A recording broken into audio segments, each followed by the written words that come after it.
Hi, I'm Mark Rasnick, the Vice Chair of the American Brain Coalition, and I'd like to welcome you all and thank you for joining us today. The reason that we're having this briefing is that the Congressionally Directed Medical Research Program, or CDMRP, is in jeopardy. If the government, as long as the government continues to operate under a continuing resolution, which is at this point not showing any signs of abating. I wanted to, in my introduction of Mark Beath, wanted to mention to you something about the CDMRP, which was born in the early 90s when Senator Tom Harkin, who had a defense appropriations subcommittee, was approached by a breast cancer advocate about for getting $300 million transferred from DOD to the National Cancer Institute for breast cancer research. Well, she struck a resonant chord with Senator Harkin, who had lost two sisters to breast cancer within a 2-year period. And the funds transfer from DOD to the NIH required a supermajority, which was unattainable. So the funds were kept within DOD to start a breast cancer initiative, which transformed into the CDMRP.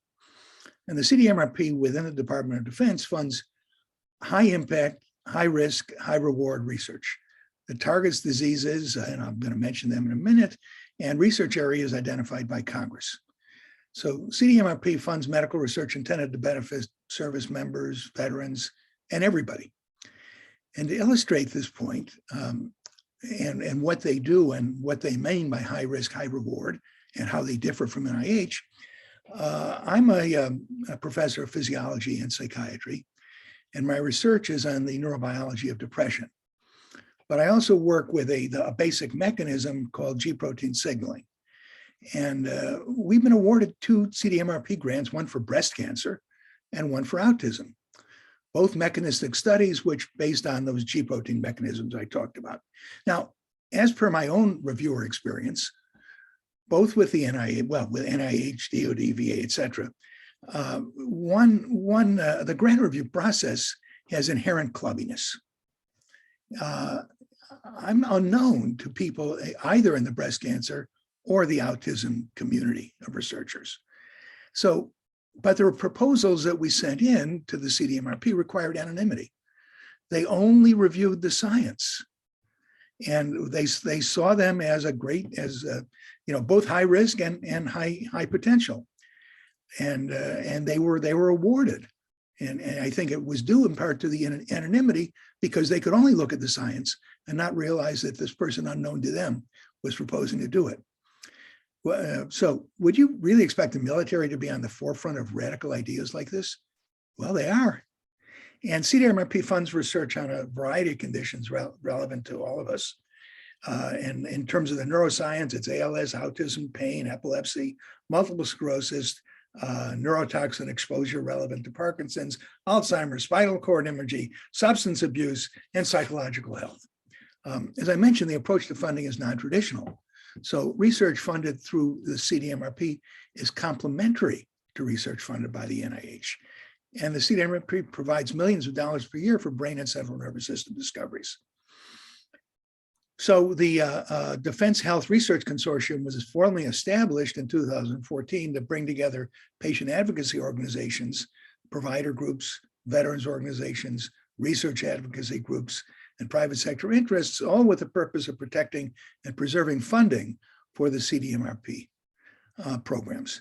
And Mark Beath coordinates the Defense Health Research Consortium and is also Senior Vice President of the CRD Associates, American Brain Coalition's legislative consulting firm. And it's all Mark's from now, so I'll turn it over to him, and thank you so much for doing this. Thank you, Mark. From one Mark to another, really appreciate it. A great introduction, and good afternoon, everybody. It's a real pleasure to be talking to the American Brain Coalition about this important topic of the congressionally directed medical research programs. This is what I will be covering today. I'm going to first talk about the history and background of CDMRP, and Mark already provided you a lot of context on how this got started. I'll talk about how there are different types of programs divided into 2 categories, the line item programs and the peer-reviewed POTS. I'll talk about how CDMRP reviews and awards grants, And then this is a very unique program in the way that the House and the Senate approach their versions of the Defense Appropriations Act. So I'll briefly touch on that as well. And then I'll talk about where we are right now with the current status of the FY22 bill.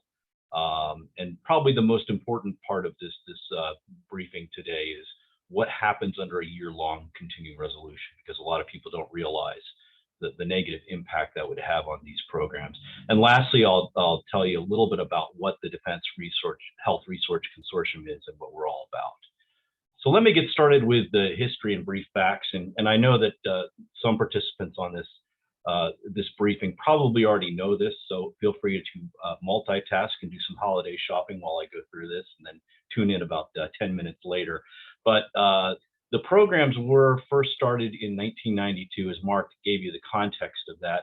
I think it's also important to note that there was a recognition of two things at that time period. One is that there were more women going into the military, and so therefore, and also breast cancer was becoming a higher incident condition for women in the military. So there was a recognition that we needed to do something to address women's needs through the breast cancer program. But also, there's sort of this long established notion that I think kind of came to a head in the early 90s, which was that an effective warfighter is only effective if he or she is healthy. That there is an intrinsic link between the health of our warfighters and their families, as well as military retirees and veterans, and our national security. So that's why these programs are embedded within the Department of Defense. It's only a $1.5 billion program. Maybe that sounds like a lot of money, but it's really, pencil dust compared to the rest of the defense budget. So a small but important component in the defense budget. The total appropriations for these programs over from 92 to fiscal 21, 17.8 billion. That's resulted in more than 18,000 grants. And as you probably know, the way that CDMRP works is Congress.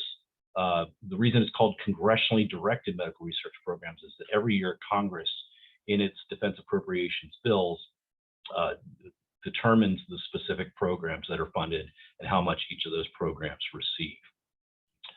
The last time we enacted a funding stream for CDMRP was all the way back on December 21st. That's almost a year ago, when we approved the omnibus appropriations bill that included the Defense Appropriations Act. And of course, FY22 is pending further, which we will get into. So let me talk first about the line item programs. There are several dozen specific programs that Congress appropriates specific amounts of funding for a specific condition. And I kind of pulled out, I don't want to talk about each one, but this slide shows you the programs that I think relate to the brain, to brain science, to the members of this coalition. As you can see, by far the largest in this is the TBI Psychological Health Program, which is currently funded at $175 million. So it goes all the way from that to the smallest program in sort of the neuro category, which is the tuberous sclerosis complex at $8 million. So if you combine all these line items up, it comes out to $321 million. So it's a pretty significant amount of the portfolio that's devoted to the brain. Now let me talk about what are called the peer-reviewed pots. These are programs where Congress sets aside a specific amount of money. And in this case, let's first talk about the peer-reviewed cancer research program. In the most recent appropriations bill, $115 million for the peer-reviewed cancer research program. But unlike the line item programs, that money doesn't go to one condition. Congress then lists the conditions that are eligible to be receiving that funding, or at least grants that apply to those topics are eligible to receive that funding. So currently there's 20 eligible topics in the peer-reviewed cancer research program. And among those, you have brain cancer, pediatric brain tumors, head and neck cancer, metastatic cancer. We don't know how much funding will go to each of these conditions, but usually there's at least one grant every year awarded for each of the 20 eligible topics. The amount is really determined by the quality of the grants that are submitted and the whole peer review research process that CDMRP undertakes. The other peer review pot is called the peer reviewed medical research program. This is a much broader program that includes lots and lots of conditions, 42 to be exact. It most recently funded at $370 million. So again, if you look at the bill, you look under peer reviewed medical research program, Congress lists all the eligible conditions that are eligible to receive funding from this program. And I've listed a couple of these that, again, relate to brain science below. It's important to note that those programs don't get renewed every year. It's not an automatic renewal. You have to advocate. If you care about one of these conditions, you have to advocate every year and have at least one senator put the request in to have the program included in that year's version of the bill. So that's really important to note. Don't even try to decipher each color on this bar graph. I really use this just to show you the growth of the CDMRP over since its inception. You can see where it started in FY92 and where we are in FY21. It's really been a remarkable growth, and that's because of advocacy, because of organizations like yours and the work that you do to try to grow these programs. And I'll show you specifically how the peer-reviewed cancer research program has grown. Started at 16 million back in FY09. It's now grown to 115 million in FY21. And also the peer-reviewed medical research program. I don't have a very recent graph for this, but the point shows that it continues to rise. It's currently up here at $370 million. So what makes the CDMRP unique? As Mark mentioned earlier, there are many differences between CDMRP and NIH, mostly being that it's high risk, high reward, whereas the NIH is much more of a basic science research agency, and they both complement each other very well. The NIH research often serves as building blocks for the grants that are awarded through CDMRP that are much more focused on trying to find a cure or improve the quality of life of patients. So there's 32 separate and distinct research programs. The funds are added every year by Congress. They are not in the president's budget, and this is going to be a very important point when I talk about what happens in a year-long CR. There's also a consumer review element to the CDMRP that's distinct from NIH. NIH, the reviewers of grants are all scientists. They are PhDs or MDs. They have those too for CDMRP, but there are also consumers. There are people who have firsthand knowledge of the disorder because they may be diagnosed with it. Parents of children who may be diagnosed with a rare disease. So this adds a real interesting dimension to the quality and rigor of reviewing these grants. The program is also reviewed periodically by the National Academy of Medicine to ensure that it is being run in the most effective way possible. And actually, the Academy is currently undertaking the most recent review of the program, and I believe their findings will be out in the next couple weeks. There is also every year a vision and investment strategy adapted that allows, basically program managers to try to find new and distinct aspects of a disease to study. So it's not static every year. There's a panel of specialists that get together, usually this time of year, to try to come up with some basic concepts for each of these CDMRPs and what they should be focusing on with their grant programs. There is coordination and not duplication with NIH and also the Veterans Administration. These folks talk to each other on a regular occasion. They also have a software to ensure that there's not duplication in these grants. And unlike NIH, there's no pay line for CDMRP. So this slide shows you the complexity and rigor that's involved in the entire grant process, from the vision setting that starts at the beginning, which is right here, to the actual awarding of grants, which happens right here. The first step is, again, to get these programmatic panels assembled that include both peer reviewers from the science community and consumer reviewers. And the first thing to do is set that vision for the year for the specific program. And then there is a pre-application process. So they put out a solicitation program announcement, if you will. And applicants are allowed to submit a white paper or letter of intent that talks about their research concept. That then gets evaluated by this programmatic panel by both peer reviewers and consumer reviewers. And that gets whittled down to a smaller group that is invited to submit a full application, which happens here. And then there's a peer review process. And again, that programmatic panel comes in to review the grants and make funding recommendations that ultimately lead to the awarding of grants. So as you can see, this is a very complex and rigorous cycle that CDMRP uses to evaluate and award grants. And let me focus in particular on one aspect of this process, which is the two-tiered review process. So first, as I mentioned, there is a peer review that happens. So this evaluates the scientific merit of applications that are submitted to the program, and they get scored based on their scientific merit.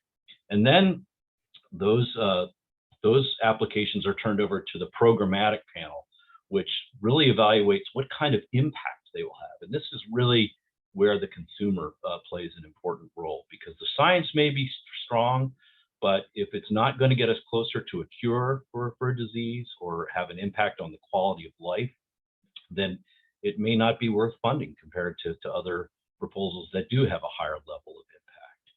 So as you can see, it's important to evaluate both the science and the real world impact of the applications. It's a very rigorous process. And as you can imagine, not everybody gets funded. So let me talk now about the House approach versus the Senate approach to putting together their CDMRP funding levels. Actually, both the House and the Senate put their funding tables for CDMRP in the committee report. So it's not in the actual bill language, it's in the report that accompanies the bill. And most of the programs, not all, but most of the programs fall under Defense Health Programs, Research, Development, Testing, and Evaluation, or RDT&E.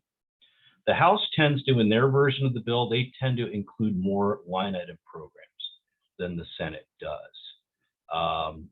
They also, both the House and the Senate, put in funding for the peer-reviewed cancer research program, but usually at different levels. And it's interesting, this year, the House came in higher than the Senate draft version of the Defense Appropriations Act. The House bill the House bill came in less than the Senate bill. Usually the usually the House bill comes in higher than the Senate bill. So this year, the House version of the bill funds the PRCRP at $115 million, which is $15 million less than the Senate version. But the House bill also contains fewer conditions than the Senate bill, and I'll talk about that when we talk about the Senate. Also, this is a very interesting and important difference between the House and the Senate. The House does not include any funding or any conditions for the peer-reviewed medical research program. So folks that advocate for having their conditions included in the PRMRP really have to restrict their advocacy to the Senate. The House has no say in this. That's just been the tradition for many, many years of how they put together their bills. Let's take a look at the Senate approach. Again, like the House, they put their programs in the committee report, but the Senate tends to have fewer line item programs in their version of thetheir bill. They do have the peer-reviewed cancer research program. As I mentioned, this year it's actually higher in the Senate bill than the House bill. It's $130 million, but they include more conditions in their version of the bill. And actually, if you look at the Senate bill, a lot of cancers that are in there are ones that already have line item programs. So it's just the preference that the Senate is expressing.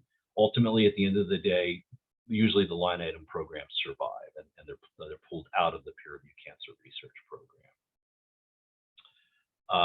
And then, again, the Senate, unlike the House, puts in funding for the peer-reviewed medical research program. In the FY21 bill, it was $370 million, and that's the amount that's pending in the Senate draft bill as well. So where are we right now? And let me just let me go back a second and just try to sort of finish what happens when they put the two bills together.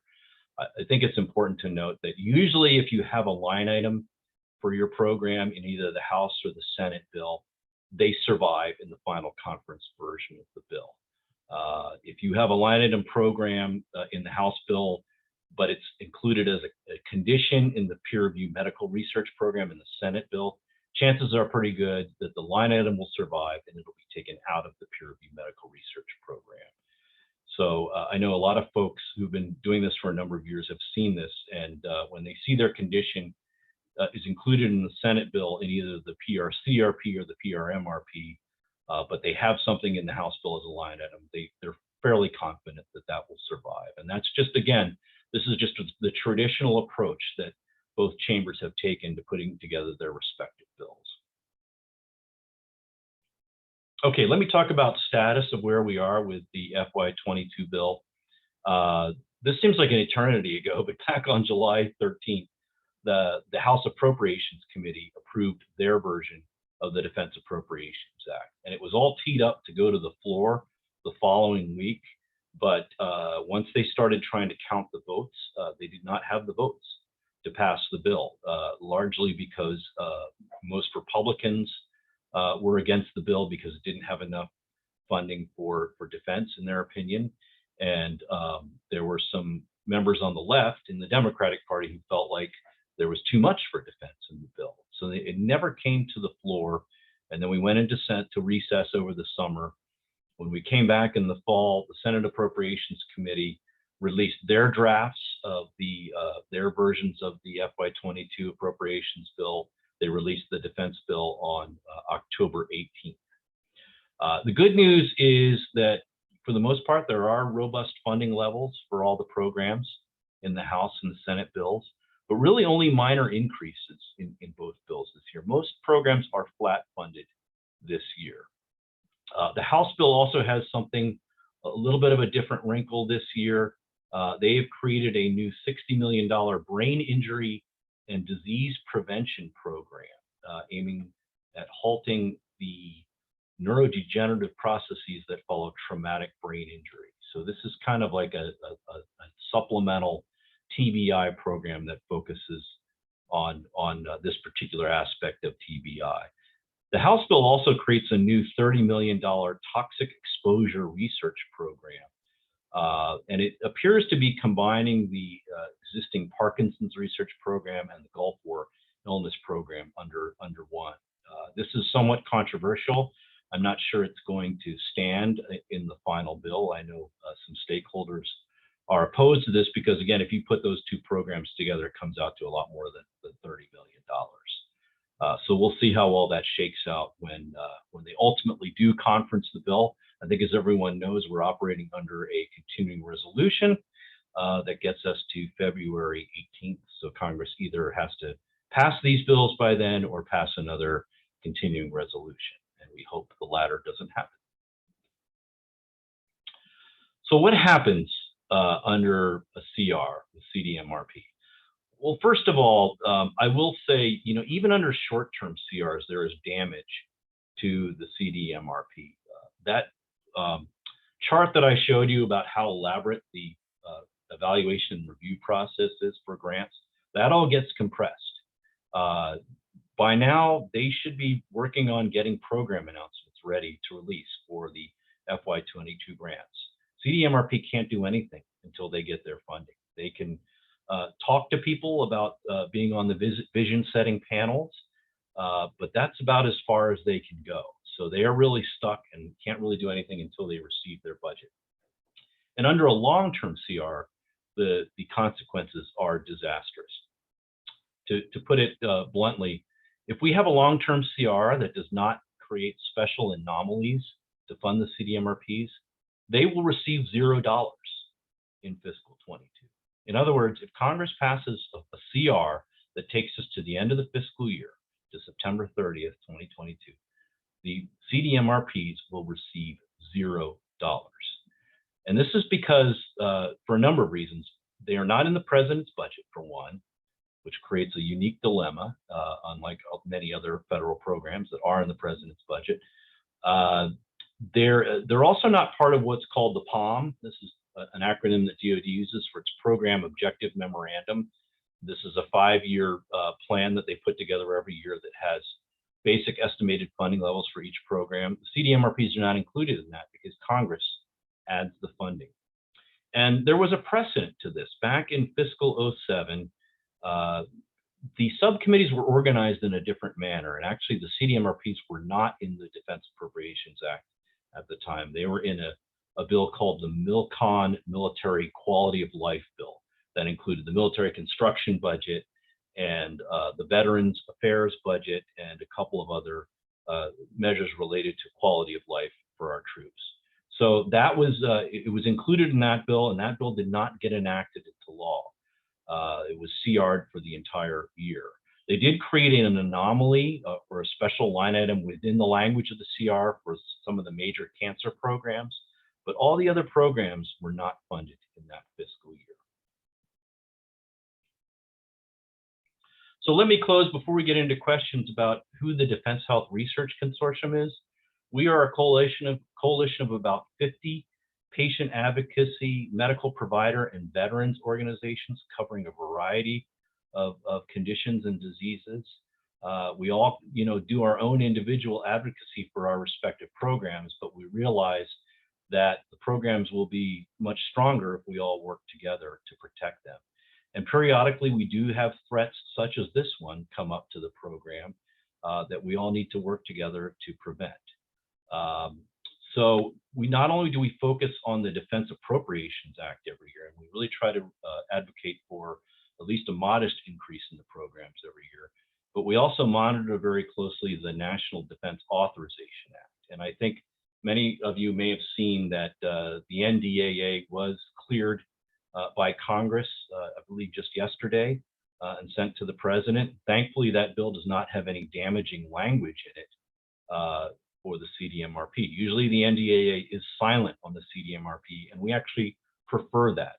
We would rather have the Defense Appropriations Committee be the main sounding board, the main advocacy touch point for the CDMRPs. But in past years, the NDAA has been used as a vehicle to try to shut the CDMRP down, and particularly under the chairmanship of John McCain, rest his soul, when he was still alive. He did disagree with us and try to shut these programs down. So every year we come together, particularly at the beginning of the year, we have a lot of meetings with the senior members of the House Appropriations, Senate Appropriations, House Armed Services, Senate Armed Services committees. We meet with the committee staff and we meet with the members serving on those committees. And we also have an annual meeting every year with the CDMRP director and her staff. Colonel Goldman, who's an amazing leader over there, and we're actually going to be meeting with her in mid-January to kick off the year. And you can visit our website at www.defensehealthresearch.org. So with that, I'll turn it over for any questions that anybody has, and I appreciate your time.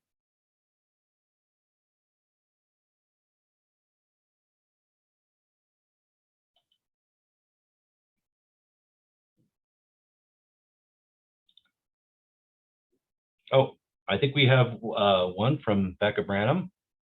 What can ABC member organizations do to prevent a year-long continuing resolution? That's a great question, and it's a little complicated because I think, as everybody knows, our fate is tied to the Build Back Better Act.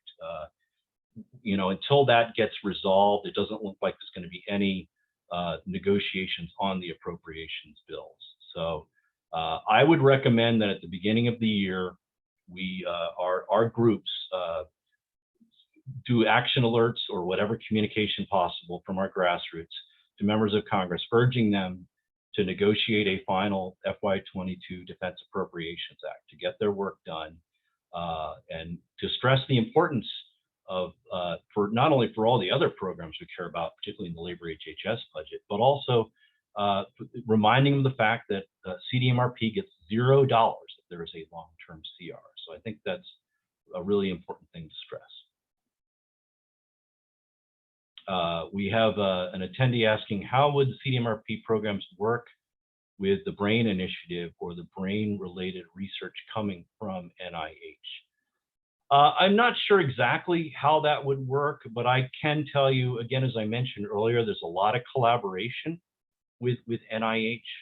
I have a client that has an NIH coordinating committee that meets every year, where all the institutes get together to do long-term planning.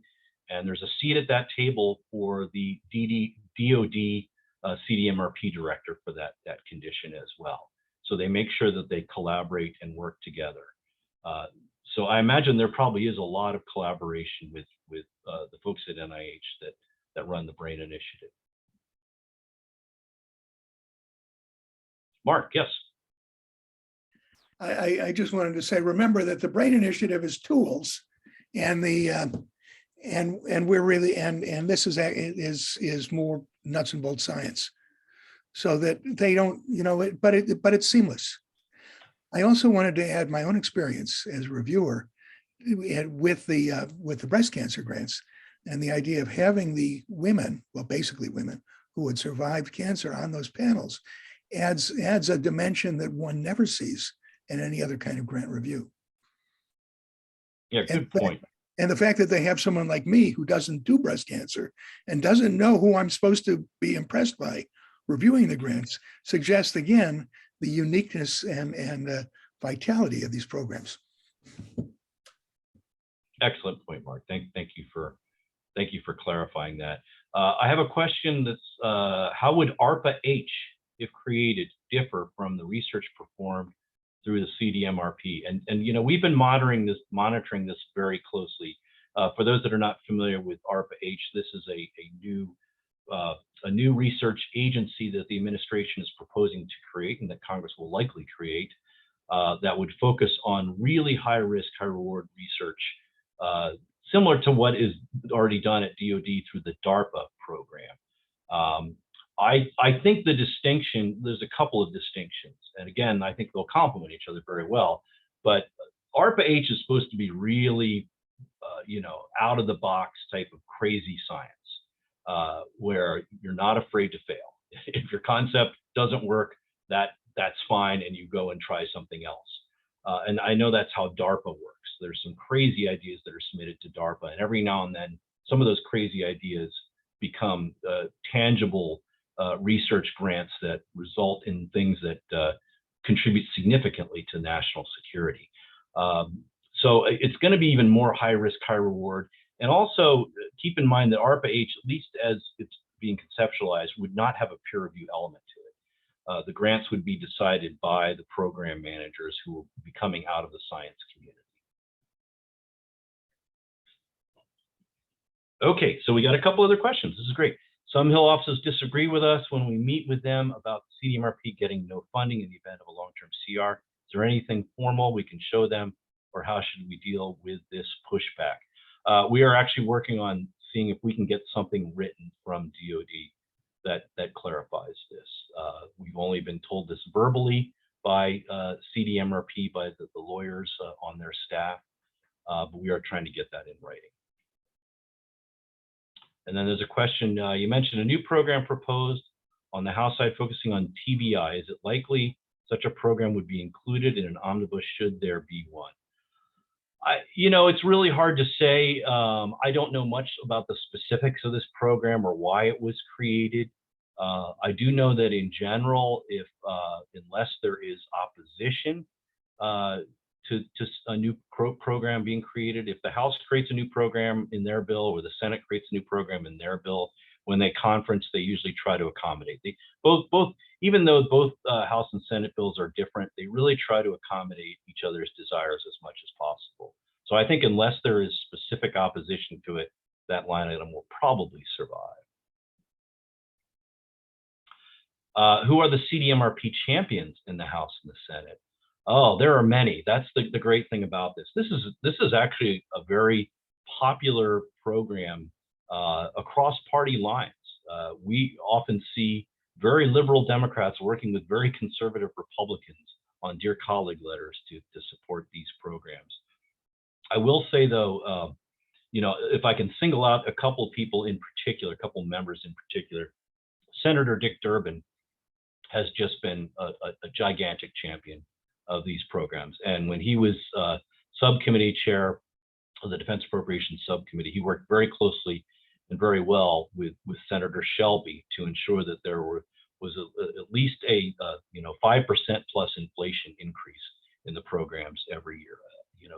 Senator Durbin's no longer chairman. We now have Senator Tester. He appears to be a very strong champion as well. Also, in the Senate, Senator Bob Casey circulates a Dear Colleague letter every year, just in general on the CDMRP and supporting the CDMRP. And in the House side, I mean, there isn't one single particular member that stands out, but there are dozens that are really strong advocates of the program. So we're very fortunate in that sense. Any other questions? I don't see any other questions in chat. Let me just double check. Does anybody have anything verbally that they want to ask?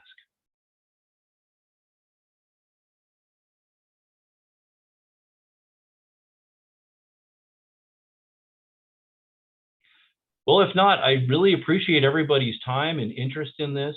These are incredible programs. They deserve the strongest advocacy possible. I hope that we can all continue our conversation going into the new year, and that your organizations will really take the time to activate your grassroots members to encourage Congress to get back to work, to get their job done, and to get these appropriations bills passed so that CDMRP can be funded. And